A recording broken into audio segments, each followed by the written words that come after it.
Hello and welcome to the Vital Red Pill. Today we are going to talk about the 8 traits of the Disinformationalist. This list is a bit aged but still relevant. The word NG stands for newsgroup, which is practically an older version of an internet forum. Now let's begin. The 8 traits of the Disinformationalist. Number 1. Avoidance. They never actually discuss issues head-on or provide constructive input. Generally, they avoid citation or references or even posting their credentials. Rather, they merely imply this and that and the other. Virtually everything about their presence implies their authority and expert knowledge in the matter without any further justification for credibility. Number 2. Selectivity. They tend to pick and choose opponents carefully, either applying the hit-and-run approach against mere commentators supportive of opponents, or focusing heavier attacks on key opponents who are known to directly address the real issues. Should a commentator become argumentative with any success, the focus will shift to include the commentator as well. Number 3. Coincidental. They tend to surface suddenly and somewhat coincidental with a new controversial topic, with no clear prior record of participation in general discussions in the particular public arena involved. They likewise tend to vanish once the topic is no longer of general concern. They were likely directed or elected to be there for a reason, and vanish with the reason. Number 4. Teamwork. They tend to operate in self-congratulatory and complementary packs or teams. Of course, this can happen naturally in any public forum, but there will likely be an ongoing pattern of frequent exchanges of this sort where professionals are involved. Sometimes one of the players will infiltrate the opponent's camp to become a source for strawman or other tactics designed to dilute the opponent's presentation strength. Number 5. Anti-conspiratorial. They almost always have disdain for conspiracy theorists and, usually, for those who in a way believe JFK was not killed by Lee Harvey Oswald. Ask yourself why, if they hold such a disdain for conspiracy theorists, why do they focus on defending a single topic discussed on a newsgroup focusing exclusively on conspiracies? One might think if they were really just hating conspiracy theorists, they would either be trying to make fool of everyone on every topic, or simply ignore the group they hold in such disdain altogether. Or one might rightly conclude they have an ulterior motive for their actions in going out of their way to focus as they do. Number 6. Artificial emotions.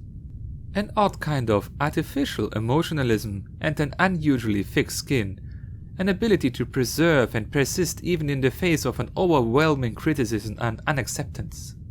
This likely stems from intelligence community training to, no matter how condemning the evidence, deny everything and never become emotionally involved or reactive. The net result for a disinformation artist is that emotions can seem artificial. Most people, if responding in anger for instance, will express their animosity throughout their rebuttal. But disinfotypes usually have trouble maintaining the image and are hot and cold with respect to pretended emotions, and they're usually more calm or unemotional communication style. It's just a job, and they often seem unable to act their role in character as well as in a communication medium as they might be able in a real face-to-face conversation/confrontation. You might have outright rage and indignation one moment, ho-hum the next, and more anger later, an emotional yo-yo. With respect to being thick-skinned, no amount of criticism will deter them from doing their job, and they will generally continue their old disinfo patterns without any adjustment to criticism of how obvious it is that they play that game, where a more rational individual who truly cares what others think might seek to improve their communication style, substance, and so forth, or simply give up.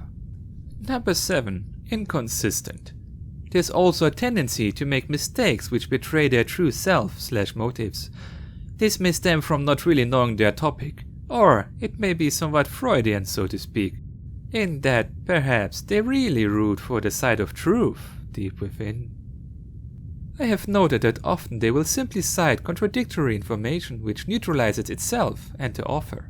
For instance, one Schütz player claimed to be a Navy pilot, but blamed his poor communication skills, spelling, grammar, incoherent style on having only a grade school education, I'm not aware of too many Navy pilots who didn't have a college degree.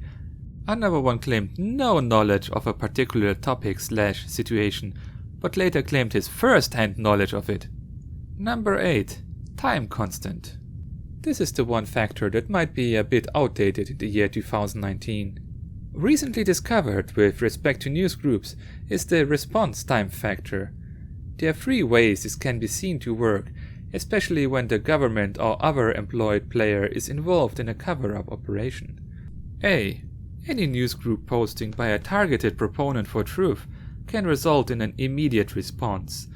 The government and other empowered players can afford to pay people just to sit there and watch for an opportunity to do some damage. Since disinformation in a news group only works if the reader sees it, fast response is called for, or the visitor may be swayed towards the real truth. B. When dealing in a more direct ways with a disinformationalist, such as email, delay is called for. There will be usually a minimum of a 48 to 72 hour delay. This allows a sit-down team discussion on response strategy for best effect, and even enough time to get permission or instruction from a formal chain of command. C. In the newsgroup example 1 above, it will also be seen that bigger guns are drawn and fired after the same 42 to 72 hour delay, the team approach in play. This is especially true when the targeted truth seeker or their comments are considered more important with respect to potential to reveal truth. Thus, a serious truth sayer will be attacked twice for the same sin.